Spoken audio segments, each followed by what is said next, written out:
আসসালামু আলাইকুম। আমি doctor Sanjida Haque, general laparoscopic breast and colorectal surgeon হিসেবে আছি ইউনিক হসপিটালে। আজ আমরা জানব আমরা একজন ক্যান্সার রোগীকে কিভাবে খুব কাছে থেকে সবাই মিলে ক্যান্সার মুক্ত করতে পারি এবং কিভাবে আমরা একটা ক্যান্সার রোগ সম্পর্কে সচেতন হতে পারি এবং কিভাবে আমরা সবাই একসাথে মিলে একজন ক্যান্সারের রোগীকে সাহায্য করতে পারি। ক্যান্সার একটি নীরব ঘাতক। তাই ক্যান্সার যখন আমাদের শরীরে কোনো জায়গায় বাসা বাঁধে, সেটা যখন কোনো জায়গায় ছড়িয়ে যায়, তার আগেই আমাদের বুঝে ফেলতে হবে যে ক্যান্সার আমার শরীরে কোথাও বাসা বাঁধছে কিনা। সেজন্য আমাদের দরকার প্রতি মাসে প্রতি বছরে রেগুলারলি চেক আপ করা। ধরেন আপনার ব্রেস্ট ক্যান্সার সম্পর্কে দুটো কথা বলি।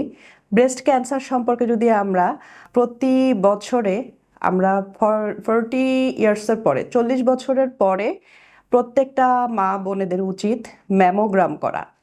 35 বছরের বয়স থেকেই আমরা প্রত্যেকের চেক আপ করতে পারি সনোম্যামোগ্রাম। হ্যাঁ, এটা দিয়ে আমরা বুঝি আলট্রাসোনোগ্রাম, ম্যামোগ্রাম দুটোই একসাথে করা হয় একটা পেশেন্টকে দেখার জন্য।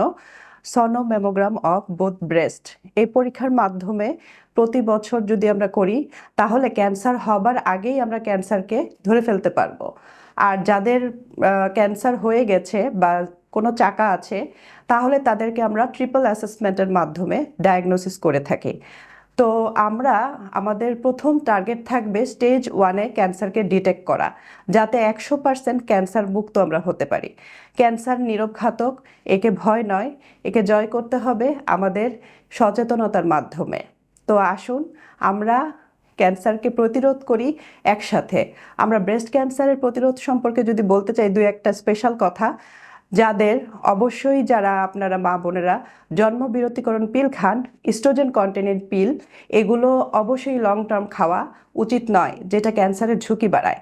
তাছাড়া ধূমপান ত্যাগ করা, অ্যালকোহল খাওয়া থেকে বিরত থাকা, এগুলো অবশ্য নর্মাল একটা বিষয়। সব কয়টা ক্যান্সারই আমরা বলি যে এসব থেকে বিরত থাকার জন্য।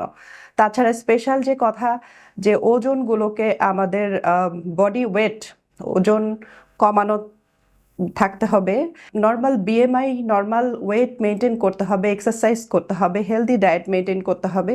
এগুলো একটু সাধারণ কথাবার্তা, কিন্তু স্পেশাল কথা যাদের ফ্যামিলিতে ক্যান্সারের ঝুঁকি আছে, লাইক আপনার মা, আপনার বোন অথবা আপনার নানা নানি, ফ্যামিলিতে যদি কারো ক্যান্সার থেকে থাকে, তাহলে আপনার ক্যান্সারের ঝুঁকি অনেক বেশি। তাহলে সেক্ষেত্রে আপনাকে খুব কম বয়স থেকেই ক্যান্সারের জন্য রেগুলার চেক আপে আসতে হবে। তো এটার জন্য কিছু জেনেটিক স্ক্রিনিং টেস্ট থাকে, যেমন ব্রেস্ট ক্যান্সারের BRCA1 BRCA2 মিউটেশন আছে কিনা সেটা আমরা জেনেটিক টেস্ট করে কনফার্ম করতে পারি। তো আপনার জন্য অবশ্যই এটা সচেতনতামূলক। আপনি অবশ্যই এগুলো পরীক্ষা করবেন যদি আপনি অনেক বেশি ঝুঁকির মধ্যে পড়ে থাকেন। Cancer has an answer. So আমরা আপনার পাশে আছি, থাকবো। ধন্যবাদ।